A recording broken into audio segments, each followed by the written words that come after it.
Kasus pelecehan yang melibatkan anggota polisi di Goa, Sulawesi Selatan akan dilaporkan kuasa hukum korban ke Mapolda Sulawesi Selatan. Pihaknya akan mendampingi dan memberikan hak korban sesuai yang dialaminya. Menurut kuasa hukum, korban sebelumnya diperkenalkan dengan pelaku melalui perantara seorang wanita hingga berujung pada kasus pelecehan seksual. Kejadian ini berlangsung sejak Oktober 2021 hingga Februari 2022. Pihak korban serta kuasa hukum berharap pelaku menerima hukuman setimpal atas perbuatan yang dilakukan. Proses ini adalah bagian dari proses untuk mengawal, untuk menuntut hak-hak keadilan yang harus didapatkan oleh korban, baik keluarga maupun korban itu sendiri.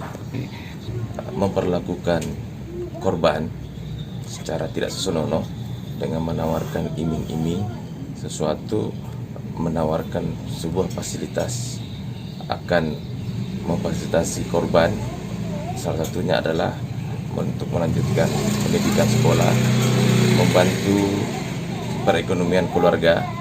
Tapi ternyata pada kenyataannya setelah beberapa kali terduga pelaku melakukan hubungan, ternyata terduga ini tidak melakukan atau tidak memenuhi apa yang disampaikan kepada korban.